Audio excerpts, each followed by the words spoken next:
Bom dia, meu nome é Thiago, sou engenheiro civil, trabalho com o BIM já faz 3 anos. A nossa empresa faz coordenação, desenvolvia projetos desde 2006 até 2010. Depois a gente passou a coordenar os projetos e a coordenação de obras também. E hoje os nossos trabalhos são todos em BIM. Estou fazendo mestrado também em BIM lá na Universidade de Paraná. Tenho dado aula de pós-graduação na Bahia e no Paraná também, tá? Em orçamentação, em planejamento e monitoramento de modelo BIM. Bom, como o Paulo comentou, a ideia agora é eu falar um pouco da fase do uso do BIM durante os projetos. Tá? Eu vou mostrar cases, eu tenho, são 5 ou 6 cases, e eu vou mostrar meio que menos, não tão detalhado quanto eles, mas peço que anotem as perguntas para a gente discutir depois. A gente lá na empresa, a gente vê o BIM dessas duas formas. Então, é necessário a gente ter um modelo BIM para poder fazer o BIM. Então, eu preciso ter um modelo BIM. E eu preciso de uma equipe que troque informação com esse modelo. Então, várias foram as vezes em que o Paulo citou, a gente lançou, a gente criou o modelo e depois a gente extraiu informação lá na frente. Ou o 4D. Ele fez o planejamento, quer dizer, ele criou um modelo. O que ele faz? Na obra, ele pega as informações da obra, joga no modelo e faz a reunião com a equipe dele. Está atrasada a obra. O que a gente vai fazer? Então, tem essa troca de informação com o modelo que faz com que isso seja um BIM, não simplesmente um modelo BIM. Então, eu vou mostrar os cases, todos dentro dessa dinâmica aqui, e focando um pouco mais na equipe colaborativa. Como essa equipe tem trabalhado agora, durante a fase de projetos, quando eles têm um modelo para trabalhar. A nossa empresa, no começo, a nossa estratégia foi, bom, a gente entende o que é o BIM, e a gente precisa do modelo para fazer o BIM. E nenhum dos projetistas, lá em Curitiba, onde a gente começou, nenhum dos projetistas faziam os modelos. Então a gente chegou à conclusão que nós teríamos que fazer os modelos para então poder fazer o BIM. Tá? Então, em alguns empreendimentos foram todos os modelos nossos e em alguns vieram direto dos projetistas. Né? Mais recentemente, os modelos já têm vindo dos projetistas. Tá. Então, volto a bater nessa questão da equipe colaborativa, porque você desenvolver o modelo tem o seu preço, mas você precisa de uma equipe atrás que esteja adaptada, que tenha um processo ou que necessite daquela informação. Tá? E aí é algo tão complexo quanto criar um modelo. É você ajustar o teu processo. Bom, com relação aos projetos 3D, esse aqui é o modelo da fábrica da Jaguar Land Rover, que está saindo em São Paulo. É um projeto que a gente está coordenando em parceria com a empresa Kinijnik, que está desenvolvendo os projetos. Uma mudança bastante grande que tem no processo de projeto, quando a gente trabalha com o BIM, é a necessidade de reuniões mais frequentes. De maneira geral, nos empreendimentos, a gente tem reunião de estudo, uma reunião prévia, kick-off, depois uma reunião após estudo preliminar, projeto básico e projeto executivo, essencialmente. São essas 3 entregas que se faz. Quando você trabalha com o BIM, faz necessário que você faça mais reuniões. E nos empreendimentos que a gente tem feito, são sempre reuniões semanais. Então, a gente faz entregas semanais dos projetos para o cliente, e aí, cliente, equipe de obra, equipe de planejamento, quem estiver envolvido. E o cliente precisa fazer essas validações semanais. Tá? Então, a gente pega todo o escopo de um projeto básico, por exemplo, o que a gente tem que ter pronto no projeto básico, define quais são as tomadas de decisões, ou quais soluções, em qual nível de detalhamento tem que estar, e a gente divide isso em etapas semanais, a gente chama de ciclos, vou mostrar mais ali para frente. Então essa é uma mudança bastante grande. Então, além do projetista conseguir te enviar um modelo dentro do Revit, ele tem que estar disposto a fazer essas reuniões. Porque como você vê muito mais informação, não adianta você ter informação e não fazer nada com ela. Então você precisa passar aquele problema que agora você está vendo que não via antes, você precisa resolver ele. Se você deixa só para o final do projeto executivo e passa tudo aquilo para o teu projetista, ele vai refazer o projeto. Tá, se quer que eu altere tudo isso aqui, então eu pago o que eu fiz e faço de volta. Então, é uma condição base você ter mais reuniões, não precisa ser semanal, a gente faz sempre semanal, mas que seja quinzenal, um pouco mais frequente, para que, a partir do momento que você identifica o problema, você já resolve. Nesse sentido, você traz quais são as tomadas de decisões básicas, as principais, ou aquelas que mais impactam no projeto, caso sejam alteradas, você traz para frente. Tendo essas resolvidas, você vai resolvendo as próximas. Você tem bastante ganho na fase de projeto. A gente tem reduzido o prazo de projeto absurdamente, né? Esse projeto aqui está sendo feito em 4 meses. 2 meses de projeto básico e 2 meses de projeto executivo. Aqui é um prédio só, que o prédio é um MPTF. Aqui é um prédio onde vai ser linha de produção mesmo, mas ao todo são 18 prédios na implantação. Nesse caso aqui, é uma parceria com a construtora, que fechou o contrato com a Jaguar, e eles têm participado das reuniões também. Então, o engenheiro que vai executar a obra tem vindo para a fase de projeto e tem ajudado a gente a decidir. Quando a gente encontra uma solução, um problema que às vezes pode ser executado ou não pode, vale a pena mudar ou não vale, o papel do engenheiro de construção, o que seja a pessoa que vai estar na obra responsável, é bastante importante. Né? Às vezes a gente se preocupa com algo que na obra não é tão importante, e vice-versa. Pode ser que a gente não esteja negligenciando alguma coisa que na obra é super importante. Né? Então essa interação é muito importante também. Desse projeto também, todas as pranchas que vão para a obra, elas são extraídas do modelo. Então, inicialmente, isso não é necessário, você pode usar um modelo para encontrar as soluções com os projetistas, e as pranchas serem enviadas para a obra. As pranchas feitas pelos projetistas podem ser enviadas pela obra em CAD, tá? Como fase inicial, mas você extraindo as pranchas direto do modelo, você tem a certeza que aquilo que você discutiu e decidiu realmente está indo para a obra. E qualquer alteração que você faça durante a execução da obra, algo que eventualmente fique de problema, você altera, emite a prancha e manda de volta. Então, os ajustes são muito rápidos. A alimentação de informação para a obra é muito rápida. Então, o modelo. Então, são todas as especialidades, em sprinkler, elétrica, hidráulica. Tá? Eu não quis entrar no mérito aqui do modelo. Tá? Bom, esse é outro empreendimento, é um hospital, com todas as especialidades também. Então, aqui a gente encontrou inúmeras incompatibilidades. Né? Nesse caso, o projeto básico foi feito em CAD, e o projeto executivo foi feito no modelo. A gente pegou o projeto do CAD, modelou, e terminou o projeto, na fase executiva, dentro da ferramenta. O hospital tem 40 mil metros quadrados. Então, também, reuniões de entrega semanais de projeto, as reuniões têm que ser semanais. Tá? Esse aqui a gente dividiu os projetos em ciclos, ficou bem definido quais eram os ciclos. Tá? Em alguns projetos a gente tem um memorial, tem as necessidades e vai trocando informação com o projetista. Tá, o que a gente tem que decidir já? O que a gente vai decidir antes? Durante o desenvolvimento do projeto. Nesse caso, a gente fechou bem quais eram os ciclos que a gente definia. Até o dia tal, a gente vai definir isso. Até na outra semana vai definir isso. Na outra, isso. Na outra, isso. Claro que quando a gente vai correndo com o projeto, a gente acaba definindo algumas coisas, antecipando algumas decisões e atrasando outras. O que é normal, mas a gente tem um planejamento.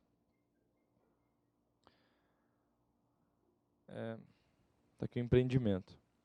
Nesse projeto aqui, nesse projeto ali anterior, a arquitetura não foi feita por nós. Então, a gente teve que fazer o trabalho de interoperabilidade para que aquele projeto fosse desenvolvido na mesma linguagem com que nós estávamos falando. Então, o nível de detalhamento que a gente chega quando fala em interoperabilidade, para você ter uma ideia, é quando a gente fala em integrar 2 softwares. Então, eu tenho um software ERP na minha empresa e uma outra empresa tem um software de contabilidade, por exemplo, do teu contador. Você vai querer integrar esses 2 programas, certo? Então, a dificuldade de integrar isso é a mesma de você integrar 2 modelos, porque as possibilidades de programação são inúmeras. Isso falando de um software só. Nós aqui estamos usando o Revit, o Paulo usa o ArchiCAD, o Rogério usa outro. Então, através do IFC, que é a linguagem padrão, A gente tem que conseguir conversar para que, quando eu recebo esse modelo, eu esteja falando a mesma língua. Se eu extraio quantitativos de um jeito, eu preciso que esse modelo, quando ele venha para mim, ele também consiga extrair os quantitativos. 4D, 5D, etc. Tá? Então, a interoperabilidade é uma questão que já é um problema recorrente, um problema não, é um desafio que a gente já tem sentido no mercado hoje. Tá? Isso há 2 anos a gente pouco falava em interoperabilidade, de maneira geral. Né? Hoje já é algo vencido. Esse aqui é um outro empreendimento. Tá? Também é outro hospital que está sendo feito lá. Também em prazo bastante apertado, bastante corrido. Tá? E o nível que a gente chega de compatibilização é enorme. É enorme. O projeto vai bastante resolvido, mesmo num prazo bastante apertado. Ainda falando em modelos 3D, esse aí falando em contratos públicos, esse é um projeto do governo federal de aeródromos. Né? Ao todo são 200 aeroportos que vão ser feitos, e o Banco do Brasil soltou a licitação, a Secretaria de Aviação Civil soltou a licitação para a gente fazer 4 aeroportos padrão, M0, M1, M2 e M3, cada um com um tamanho diferente, para ser colocado em cada uma dessas cidades. Então, elenca-se quais são as cidades que vão receber esses primeiros aeroportos, decide-se qual é o padrão que vai ser colocado, dependendo do porte da cidade, e coloca. E aí pega esse modelo, implanta, coloca na implantação no terreno, faz a fundação, gera quantitativo e manda para a licitação. A ideia do banco é essa. Né? Então, essa era a meta. O Paulo falou bem também quando disse que, quando você vai começar o modelo, você tem que ter um porquê. Por que a gente vai ganhar com ele? No caso do banco, era essa a preocupação. No caso da aviação civil, né? Era, tá, eu vou colocar esse empreendimento em Manaus e em São Joaquim, né? Então, em Santa Catarina, quer dizer, temperaturas inversas, né? Materiais que a gente pode encontrar com mais facilidade aqui, a gente pode não encontrar com mais facilidade lá, ou vice-versa. Acabamentos que a gente tem lá, às vezes a gente não encontra aqui. Então, a gente tinha essa dificuldade, quer dizer, fazer um projeto padrão para o Brasil inteiro, né? Para qualquer lugar que fosse do Brasil. Outra preocupação que o Banco do Brasil tinha é com relação aos quantitativos. E essa é uma necessidade que os órgãos públicos todos têm demandado. Quer dizer, os quantitativos têm que estar transparentes, tem que conseguir achar exatamente quais são os quantitativos que geraram aquela planilha orçamentária. Não pode haver diferença.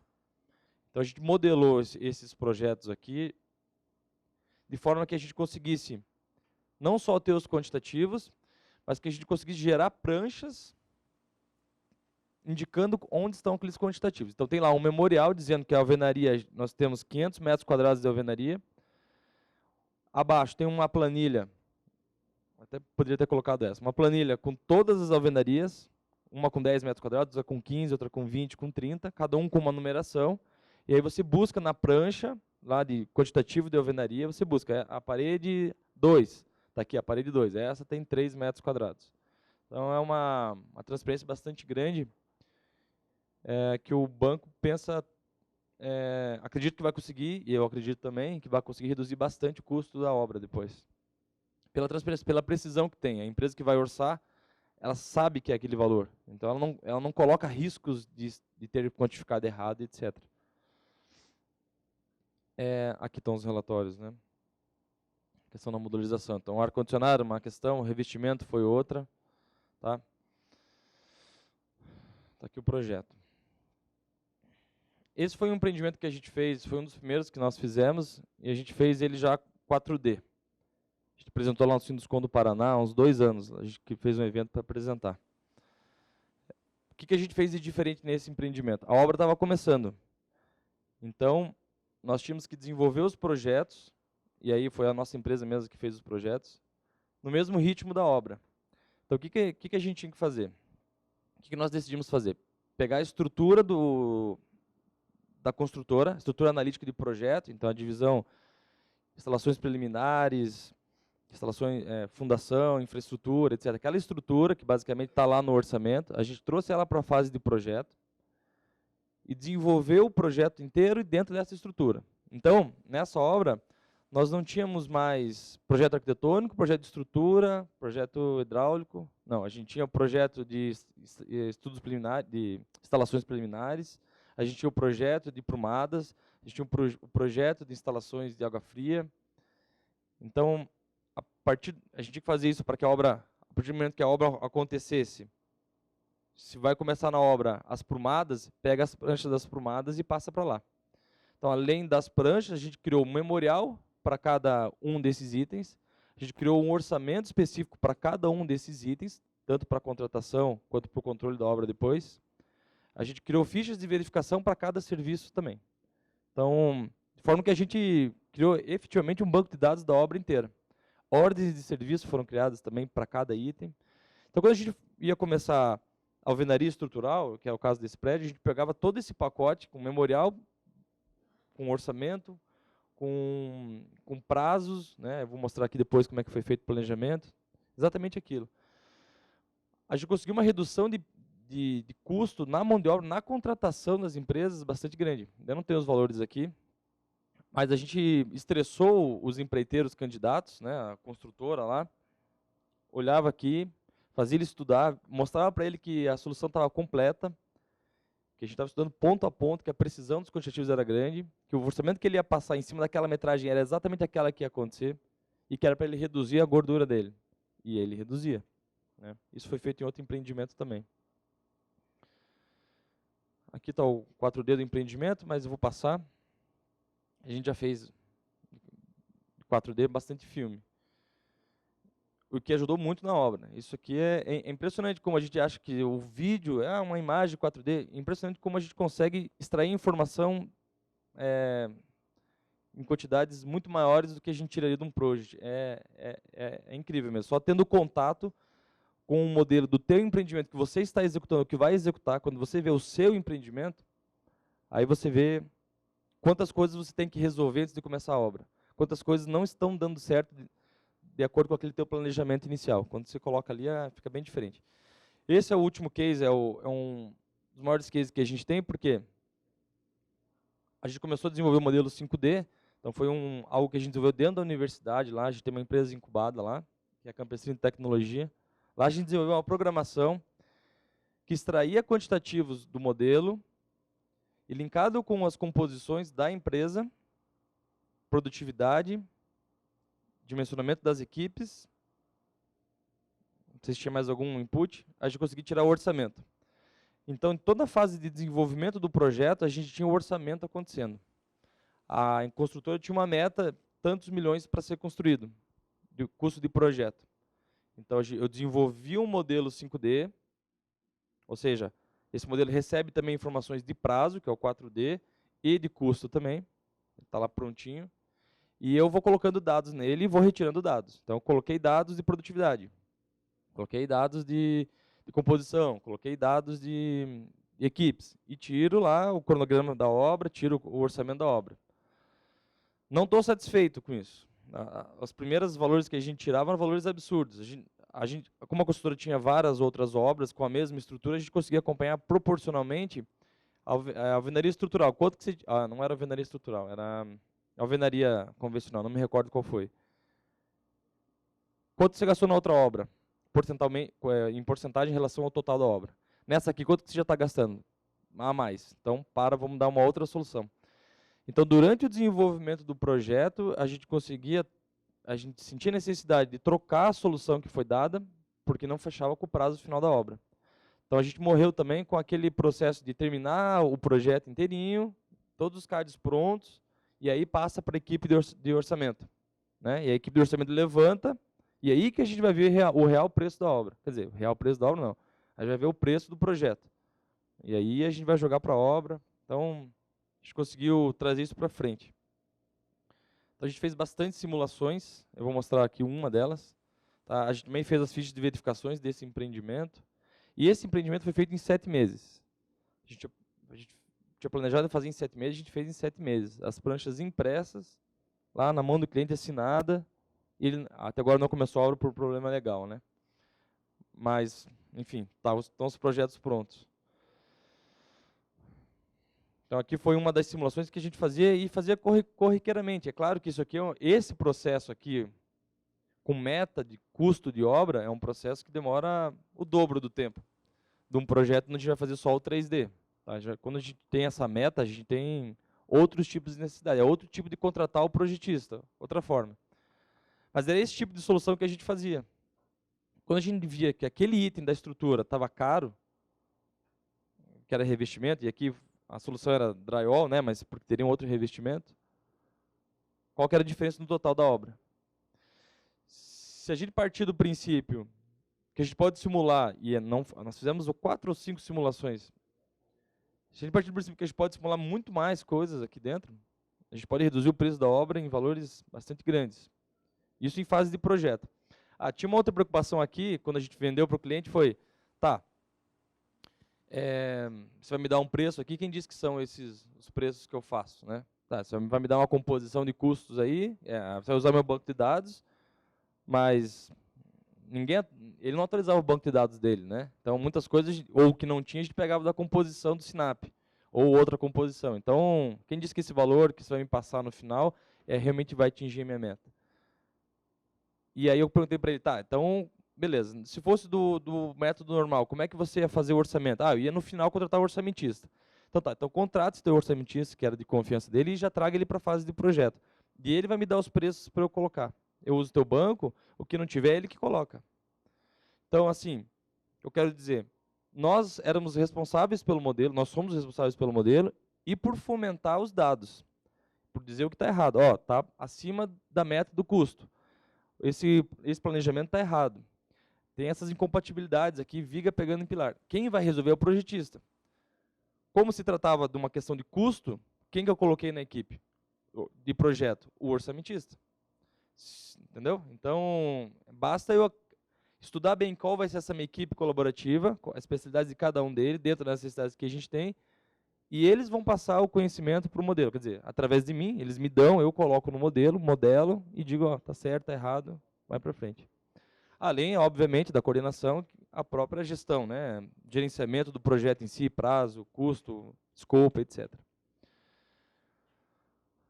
Aqui que a gente vê bastante ganho na fase de projeto. Se a gente tiver metas, nossa empresa tem um projeto que chama Projeto de Alto Desempenho. Quando eu contrato o projeto de alto desempenho, a gente elenca quais são as metas daquele empreendimento, e aquele empreendimento ele não vai para início de obra enquanto a gente não resolver. Enquanto a gente não atingir aquelas metas. Então, se a meta é 20 milhões, a gente vai ter que fazer ciclos, a gente vai fazer simulações, vai dar soluções de engenharia até chegar naquele valor. Ou até o cliente dizer, tá bom, tá suficiente, temos que começar a obra. Tá? Não só por ganhar novas soluções, mas pela precisão que a gente chega nos dados. Está todo mundo participando, a equipe de suprimentos participa também, a equipe de obras participa, então, vamos dizer, aquilo que o Rogério mostrou, quando você está na fase de projeto, daí cai um pouco, terminou a fase de projeto, vai passar tudo aquilo para o engenheiro de obras, então cai um pouco o nível de informação, você tem que começar do zero, o cara vai pegar o CAD, aí que ele vai entender o que está acontecendo. Então, a gente integrou, os caras já estavam aqui, quando começou a obra, já sabiam o que estava acontecendo. Já sabia que a gente tinha estudado 3 vezes a questão do shaft. Então, ele não vai querer mexer no shaft na obra lá. Ele sabe que se ele mexer, o problema é grande para resolver. Ele não vai dar outras soluções, ou pode dar soluções, mas não aquelas que já foram estudadas no projeto. Ele começa a acreditar mais no projeto, né? Esse é outro empreendimento aí, Minha Casa Minha Vida. Esse aqui, então a gente fez um modelo, como eram 827 casas lá no Campo Mourão, interior do Paraná, a gente tinha que estudar bem uma casa. Se estudasse bem uma casa, eu resolvia o problema da obra, com relação a custos, né? Que era a necessidade do cliente. Então eu fiz um 4D só de modelei a casa dentro da estrutura dele. Então é uma empresa que faz aproximadamente 6 mil unidades por ano. Então ele já tinha executado essa casa várias vezes. E até foi um desafio para nós, porque ele falou, e era uma empresa que realmente fazia as obras e coletava o feedback e retroalimentava o banco de dados dele, sistematicamente. Eu falei, não, eu vou conseguir economizar. Eu peguei a estrutura dele, então essa casa, se não me engano, eram 49 serviços que são feitos para executar essa casa, ele tinha todos divididos. O que eu fiz? Modelei exatamente dentro desses 49 serviços. Porque ele já tinha o preço, já tinha produtividade, já tinha tudo daquilo. Eu modelei exatamente 49 serviços, que é o processo executivo dele, E aí fui começando a colocar os dados dele. Coloquei os dados dele. Então falei, ó, essa aqui agora é a obra, de acordo com o que você tem de dados. Vamos começar a economizar.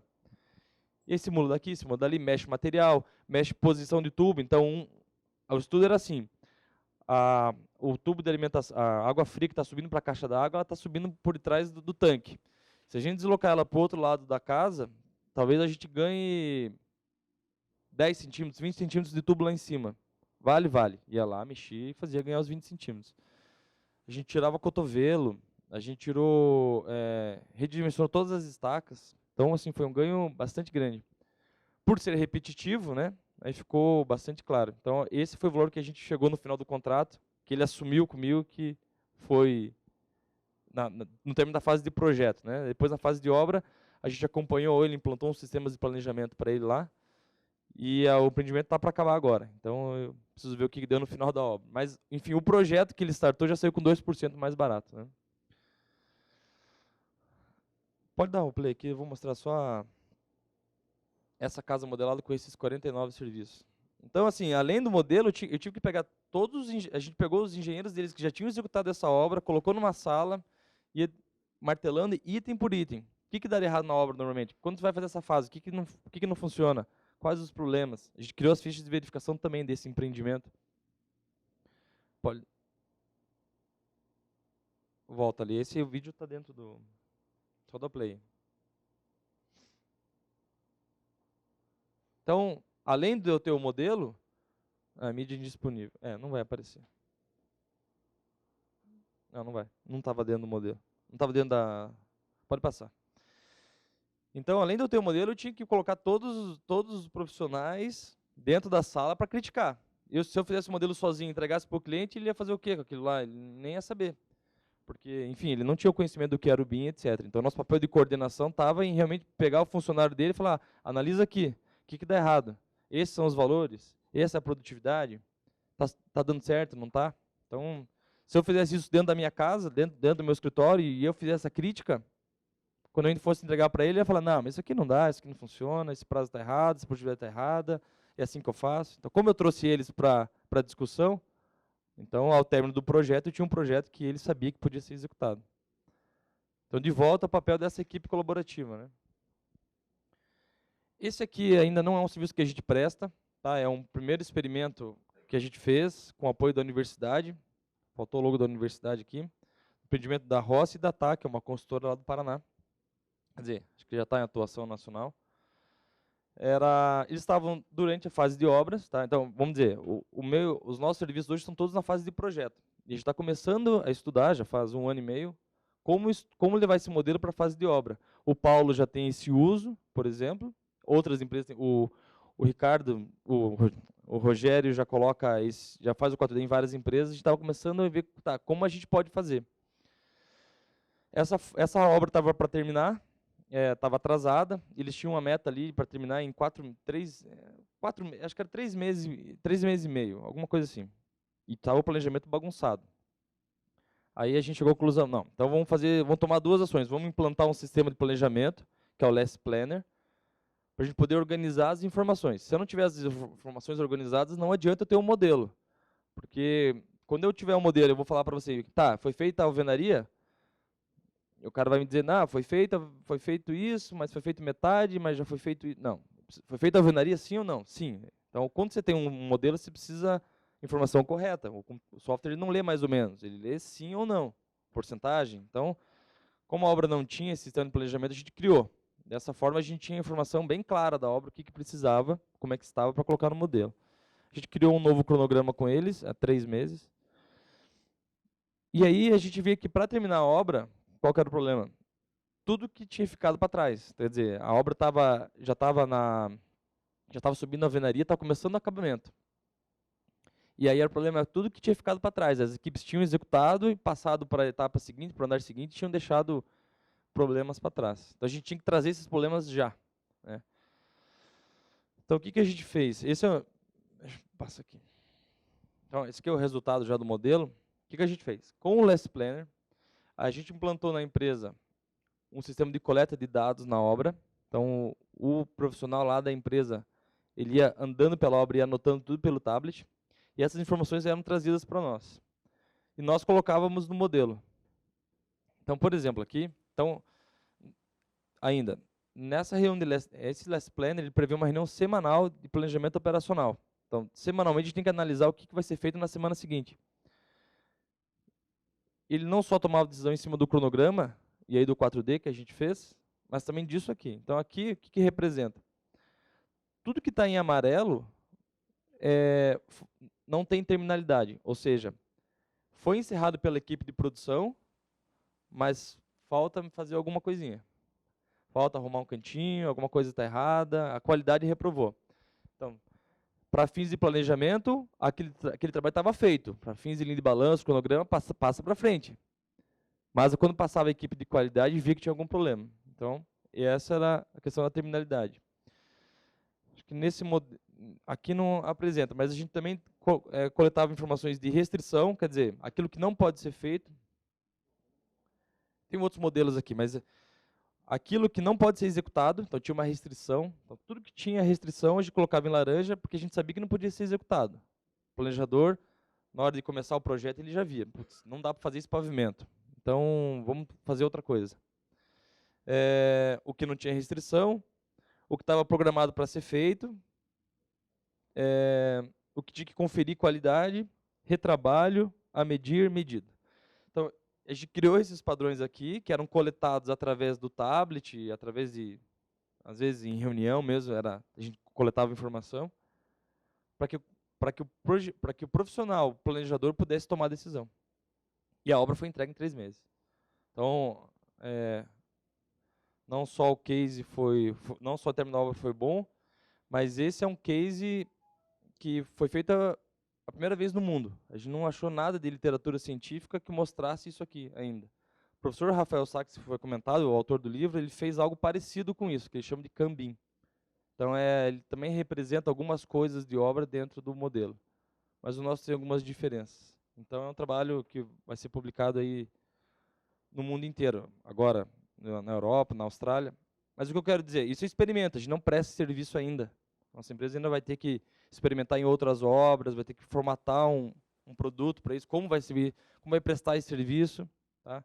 Mais para frente deve estar no mercado. Mas, enfim, é um uso que está na nossa mão. Outras empresas podem não ter publicado cientificamente, mas já tem muita coisa disso aqui.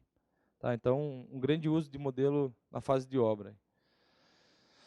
Bom, e aí aquela pergunta, quanto pode custar um empreendimento e qual o prazo que a gente pode para construir esse empreendimento? A pergunta e quando eu vou para os clientes, quanto eu vou ganhar com isso? Né? O Rogério mostrou algumas porcentagens ali, mas a resposta se você tem um modelo